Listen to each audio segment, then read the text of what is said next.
The Times was running with what?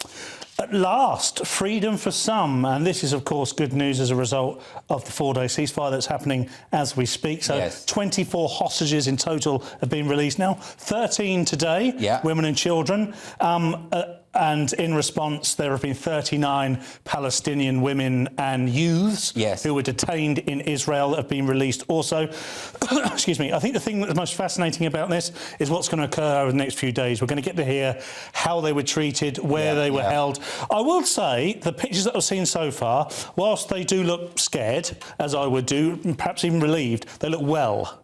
OK, well, that's something to be grateful for. And I think that is a relief, to be honest. Lewis, what do you make of this? I mean, this has put Israel in a very difficult situation because they are agreeing now to a ceasefire of 4 days, which, of course, will benefit Hamas greatly because it will allow them to monitor what the IDF are doing. It will allow them to recoup and reband and regroup. And you know, we do know that one of the Palestinian prisoners that was released in a previous deal, that time when they released 1,000 Palestinian prisoners in return for one IDF soldier, that one of those people was, in fact, the man who orchestrated the October 7th attacks.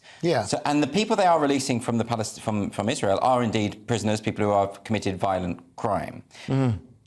There is always a risk when it comes to this kind of thing, isn't there? Well, I mean, it all sounds benign, you know, women and children that they're releasing. One was a young schoolgirl who was arrested on her way to school when she stopped to stab a police officer. Well, exactly. I mean, I've seen a lot of that, women and children being released from Israeli prison. But no, they're criminals. It's not comparable to the hostages that were taken by Hamas during that massacre. The situation is very difficult for Israel because Israel has two focuses, two approaches to the war. One is they've got to make us, the world, feel good about helping Israel and supporting Israel, which I don't think it's done. I think it's failed on a PR grounds. But on the other hand, what the goal of Israel is to do, I believe, is to scare the hell out of their neighbors who are belligerent and hostile to them, to make them think twice about doing something like this or aiding the Palestinians. Well, there's a lot of Palestinians who don't support Hamas and who think that Hamas are the worst thing for them. But they are kind of trapped at this point. I mean, Hamas, when they were elected many years ago, 2006, I think it was, they killed off the political opponents. They murdered members of Fatah. So this is a group that is a tyrannous group. Absolutely. I mean, they are terrorists. Actually, the unforgottens at the moment are probably the vast majority of Palestinians in that country that would find all of this abhorrent. Now, they don't have a voice, so we don't know what they're going to say, and they'd be scared to use their voice if they did have it, I'm sure.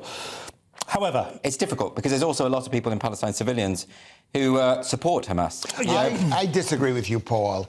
And I think we don't know what's going on in that country. I feel for the Palestinians. They've been treated very badly over the years. They've been crammed into this. It's not just Israel that's mistreating them. They have no exit out to Egypt. It's not like they're being surrounded only by Israel. The Egyptians want no part of them. The reason they did this was because Saudi Arabia was striking a deal with Israel. The Jordanians don't support the we almost had there was rumours they were on the brink of a peace deal. Of a peace deal. And, of course, that's not what Hamas wants. No, Hamas is a militant Islamist fundamentalist group that wants to wipe Jews off the face of the earth. But doesn't want peace. But the fact is, and I want to say this as lovingly as possible, there's a lot of animus on, maybe going both sides. I wasn't trained to hate Muslims.